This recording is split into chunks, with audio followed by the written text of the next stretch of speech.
नमस्कार, मैं Neha MP news में आप सभी का बहुत बहुत स्वागत करती हूं। इंदौर नगर निगम की नई होर्डिंग नीति के खिलाफ कांग्रेस ने मोर्चा खोल दिया है। इसे कांग्रेस पार्टी तानाशाही का निर्णय बता रही है। कांग्रेस पार्टी इसे व्यापारियों की जेब पर दीपावली के समय एक बोझ बता रही है, जिसके खिलाफ इंदौर शहर कांग्रेस एवं कांग्रेस पार्षद दल के प्रमुख जन जागरण हस्ताक्षर अभियान चलाया गया, जिसे लेकर आज हमसे बात करने के लिए सीधे जुड़े हैं नेता प्रतिपक्ष चिंटू चोकसे जी और राजेश उदावत एमआईसी सदस्य। सबसे पहले हम बात करेंगे नेता प्रतिपक्ष चिंटू चोकसे जी से। नमस्कार सर, बहुत बहुत स्वागत है आपका एमपी न्यूज में। सर, सबसे पहले बात करें तो नई होर्डिंग पॉलिसी को लेकर सियासत का सिलसिला शुरू हो गया है, जहां कांग्रेस ने इंदौर नगर निगम की नई होर्डिंग पॉलिसी के तहत विरोध प्रदर्शन दर्ज किया है। किस तरह से देखते हैं, और साथ ही साथ हमें ये भी बताएं कि लगातार नई होर्डिंग पॉलिसी को लेकर हो रहे विरोध प्रदर्शन के बाद क्या एक बार फिर से नगर निगम को होर्डिंग पॉलिसी पर विचार करना चाहिए? देखिए, कांग्रेस पार्टी हमेशा वो वर्ग जिनके साथ अत्याचार अनाचार होता है या जिनके साथ गलत होता है, उनके साथ मजबूती से हमेशा पहले भी खड़ी रही है, आगे भी खड़ी रहेगी। हम इंदौर शहर की जनता के साथ ताकतवर तरीके से, व्यापारियों के साथ ताकतवर तरीके से खड़े हैं। आज ये इंदौर शहर में कांग्रेस पार्टी ने दिखाया। आज 100 से ज्यादा चौराहों पे एक साथ इतना बड़ा आंदोलन, और उसमें जनता का एकदम अभूतपूर्व समर्थन मिलना, ये साबित करता है कि ये 2023 में जो लंका का दहन होना है उसकी शुरुआत हो चुकी है। आप देखिए कि किस तरीके से अत्याचार करने पे आमदा है नगर निगम। अपने प्रतिष्ठान पर बोर्ड लगाना, अपने प्रतिष्ठान पे अपने खुद की ब्रांडिंग करना, ये कौन सा नया कानून आ गया कि अपने प्रतिष्ठान के ऊपर भी आदमी अपना होर्डिंग नहीं लगा पाएगा, बोर्ड नहीं लगा पाएगा, अपना प्रचार प्रसार नहीं कर पाएगा। और नगर निगम, हाँ, हम मानते हैं अगर कोई कमर्शियली कोई बहुत बड़ी शॉप है, ये है वो है, ये बहुत बड़ी कंपनी, मल्टीनेशनल कंपनी है, उसको लेकर अगर कुछ करते हैं तो समझ में आता है। लेकिन आम व्यापारी को परेशान करना उचित नहीं है। कांग्रेस पार्टी पूरी ताकत से इसका विरोध भी करती है, और विरोध आज शहर में दिखा। आज शुरुआत थी विरोध की हस्ताक्षर अभियान के रूप में, जिसे हमारे नेता संजय शुक्ला जी से लेके सज्जन वर्मा जी से लेके जीतू पटवारी जी से लेके पूरी कांग्रेस, हमारे अध्यक्ष महोदय से लेके पूरी कांग्रेस एकजुट थी। मंडल अध्यक्ष, ब्लॉक अध्यक्ष, हारे जीते पार्षद सभी जी। और आने वाले समय में भी ये जो भारतीय जनता पार्टी की कुंभकर्णी नींद में सोई हुई सरकार, जो जनता पर जबरदस्ती जजिया कर एक काला कानून थोपना चाह रही है, किसी भी कंडीशन में वो काला कानून थोपने नहीं देंगे। लगातार व्यापारी महापौर जी से संपर्क कर रहे हैं जी।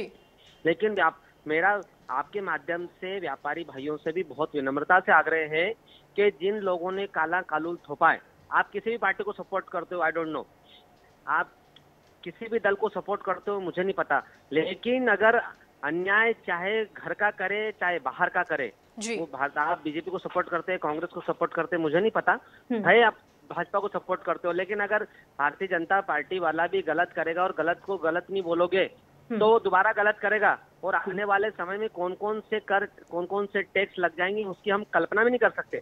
हमारा विरोध करने का एक और कारण है कि आने वाले समय में पता चला हमने अपने घर के सामने कार रखी, उस पर भी टैक्स लग गया। मैंने अपने घर के ऊपर कोई झंडा लगा लिया लाल पीला, तो बोलेंगे धार्मिक भावनाएं हाथ हो रही है, कुछ हो रहा है, पंगे हो जाएंगे, दंगे हो जाएंगे। भारतीय जनता पार्टी की जहाँ सरकार है, कुछ भी हो सकता है, कुछ भी बोल सकते हैं लोग। जब ये बोल सकते हैं कि 140 करोड़ के देश में 120 करोड़ हिंदू है और 20 करोड़ मुस्लिम होंगे, जब ये 20 करोड़ मुस्लिम है और 120 करोड़ लोग खतरे में जान आ सकती है, तो आप समझिए देश में कैसी व्यवस्था होगी। ये कितने डरा के रखना चाह रहे हैं लोग को, ना हिंदू लड़ना चाह रहा है, ना मुसलमान लड़ना चाह रहा है। लेकिन अल्टीमेटली भारतीय जनता पार्टी की नीति वही है, वोट डालो, राजनीति करो, अंग्रेजों की नीति से काम कर रही है। और ये जो कर है, वो व्यापारी बंधुओं से भी मेरा निवेदन है कि इस कर के लिए आप भारतीय जनता पार्टी के नेताओं के पास मत जाओ, अपना विरोध अपने प्रतिष्ठान के बाहर खड़े होकर दिखाओ जी। आधे घंटे के लिए दुकान बंद करके दिखाओ, मोमबत्ती जला के दिखाओ, थाली पीट के दिखाओ, तब ये जागेंगे। ये आपके हाथ जोड़ने से नहीं जगने वाले, ये इनको तो पैसा चाहिए किसी भी कंडीशन में जी, ताकि भ्रष्टाचार की एक नई दुकान चालू हो। भ्रष्टाचार तो तभी होगा ना जब पैसा आएगा। आज नगर निगम की स्थिति राजस्व के मामले में दयनीय स्थिति है। नए पार्षदों को बोल रहे हैं कि 75 लाख 1 करोड़ के काम होंगे सिर्फ आपके। क्या करेगा, क्या होता है 75 लाख 1 करोड़ एक वार्ड में?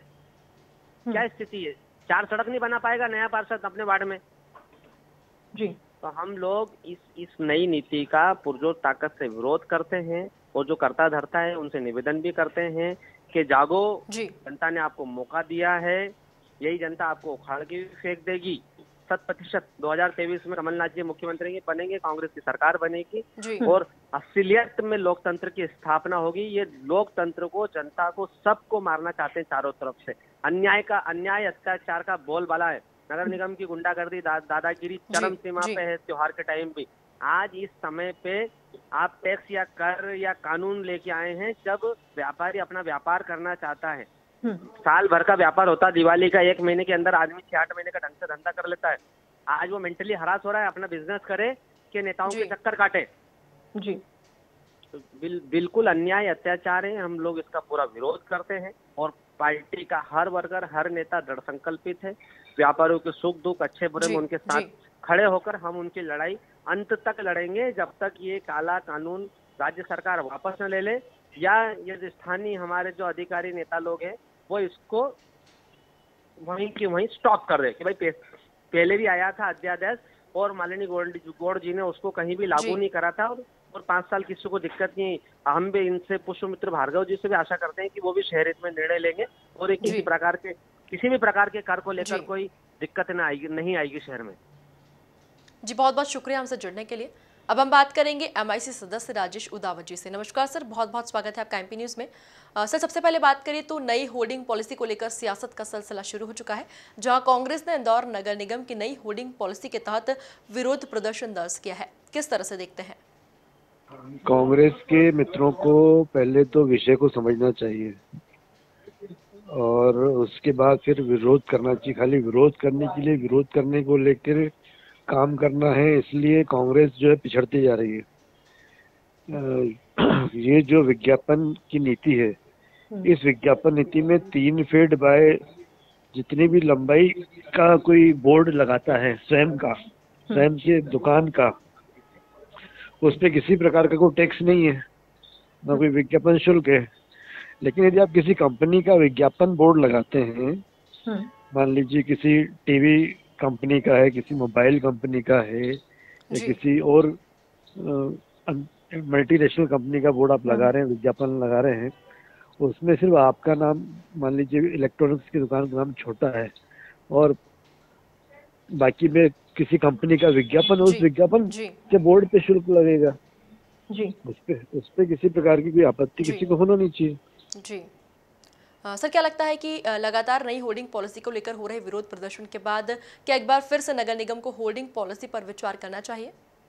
नहीं, पहली बात तो ये है कि ये होर्डिंग पॉलिसी नगर निगम इंदौर ने नहीं बनाई, ये राज्य शासन का नियम है। 2017 में राज्य शासन ने इसको लागू किया था और इसको वापस लेने का अधिकार नगर निगम को नहीं है। नगर निगम तो राज्य शासन के निर्देशों का पालन करता है, जो कर रहा है। यदि कहीं कोई पॉलिसी पे संशोधन है या वापस लेना है या कुछ और करना है तो राज्य शासन को करना है। नगर निगम इंदौर तो खाली जो भी शासन नीति बनाएगा उसका पालन कराएगा। तो देखा आपने, जनता के हित में उतरे कांग्रेसियों का विरोध प्रदर्शन तेज है, जहां वे इस बार निगम के खिलाफ एकजुट होकर खड़े हुए दिखाई दे रहे हैं। देखने लायक होगा कि क्या कुछ असर कांग्रेस के विरोध प्रदर्शन का नगर निगम पर दिखाई पड़ता है और क्या विचार वो कर पाते हैं। फिलहाल अभी के लिए इतना ही, और भी खबरों के लिए देखते रहिए आप MP न्यूज़।